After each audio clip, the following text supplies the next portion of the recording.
have questions, and then you can share your thoughts on what is IQ cargo.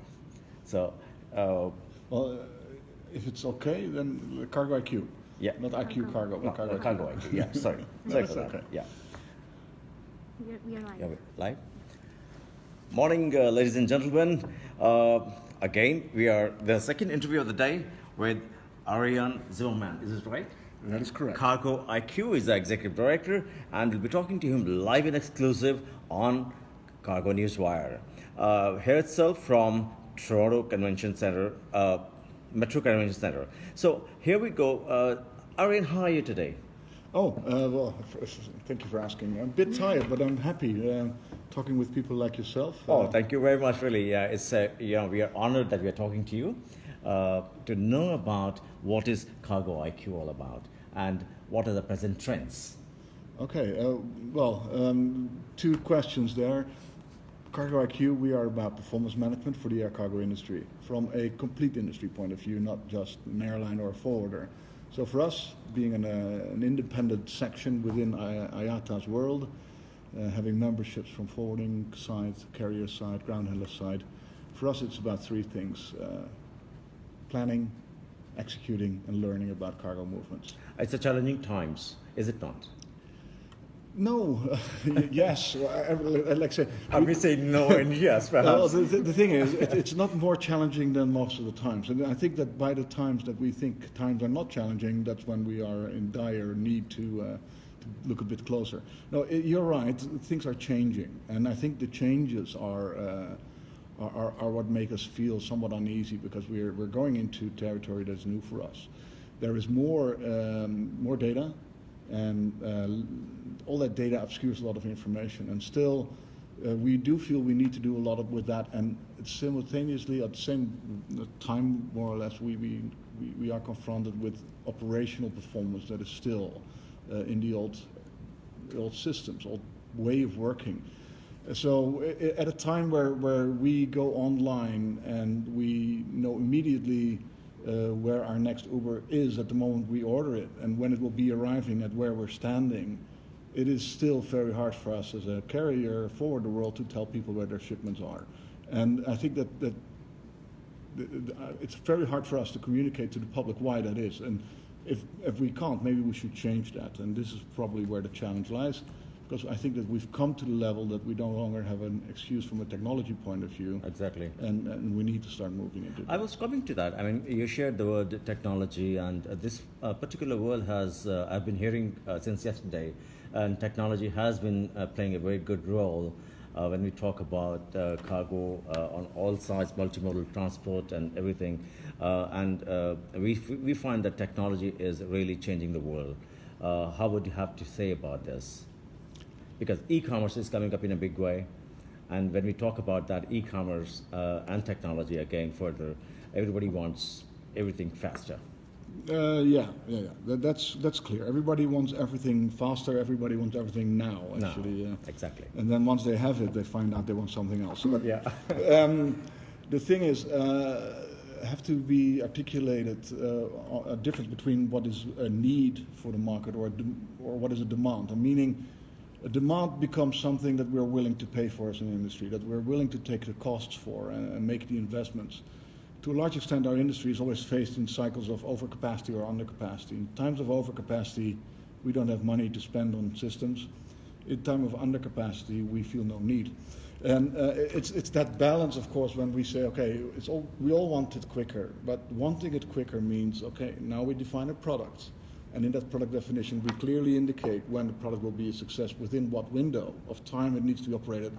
And now maybe when you buy that product, you realize you're buying a different product than, let's say, general cargo. And when you buy that different product, you may be willing to pay for that. Yeah. And the thing is, and we were talking to shippers yesterday, and we had a wonderful panel yesterday with the Global Shippers Forum and the European Shippers Council. Ericsson was there, and Schiphol and Etihad, Ethiopian Cargo were there. Yeah. And Etihad is very dear to me. Maybe that's why they boil up. I don't know. Yeah. Ethiopian was there. So we have some great industry people there, and then we're wondering why it is that the average time of air cargo didn't improve. And then some people tend to think, oh, this is a limitation of our industry. And Yeah. I actually asked the shipper, so why did you not push for this? Really push for it, in the sense, Exactly. why did you not buy that? Because Yeah. we all also realize that there is, if you look at, let's say, Africa to Europe, and Ethiopian is one of those examples, we are having cycles of within 24 hours getting produce from the fields onto the shelves in Europe. Yeah. And we see the same here in Americas, where California exports a whole lot of produce on 24-hour cycles to anywhere on the continent. Now, we see we can do it as an industry, yet on average we buy around 6 days. So it's a mix. And talking about e-commerce, I don't know. I would like to see the data. I personally like to see data and understand what's driving this. Quite often, and the data set that I have is limited to my two 16-year-old boys. Yeah. They go online and they're into longboarding, so they're buying longboard wheels and they import them from the US. And they go online, they spend about an hour to shave off $5, and they find that wheel set. And then they can choose next day delivery for $25 Yeah. or 7 days for free. And so far they always choose 7 days for free. Yeah. Absolutely. And for us, the conclusion quite often is where we as an industry think, and it's quite often the case, speed is what drives us. It's Yeah. in the end, quite often when we look at people buying our products, it's economics. Yeah. It's an evaluation of what are we going to get as value, as speed, and what are we going to get, have to pay for that. But the unique thing that ties everything together always is control. So for us, we say, okay, if it's a next day product or a next week product, for us the essence is defining a clear product Yes. and then putting it in the market in a proper way so that people pay for it. And so buying the right product. Yeah. And once we sell and buy the right product, then put a proper quality management system on top, Absolutely. like ours, Exactly. that manages the delivery of that particular product within the committed window. So, and air freight products, from my perspective, should not be, okay, I'm buying that flight, must ride on that flight, then Right. I pay almost nothing. Mm-hmm. It should be, I have and this is the integrators have been doing that in a better way. I need a movement from this origin to that destination, and next day or 2 days or 3 days, and then leave it up to your provider that you work with to deliver the best solution, and then to actually deliver within that window. So it's basically the concept what we are talking about is it's a modern world, it's a changing world, it's a technological world. Ladies and gentlemen, we are talking to Ariaen Zimmerman, Executive Director of the Cargo IQ, live and exclusive on Cargonewswire TV from Toronto, Canada at the Metro Toronto Convention Center with the ACF 2018. Ariaen, future trends makes a difference. Mm-hmm.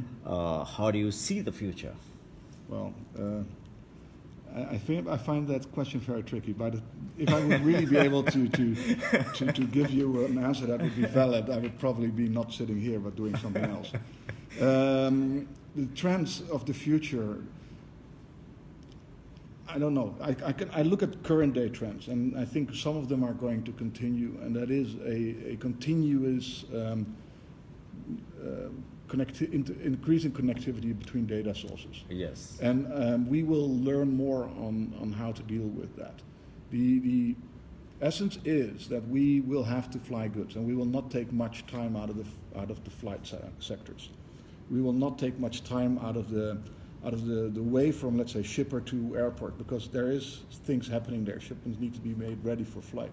But there is a lot to gain still in how we, in that final mile, or how we route information and how we plan.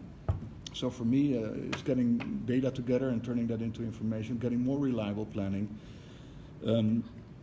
If we know better on how the performance of individual network nodes and looking at the industry as a network rather than on a lane sector, and Mr. Magnussen yesterday said it nicely, it's time that we start looking at it not as a logistics chain, but a logistics network.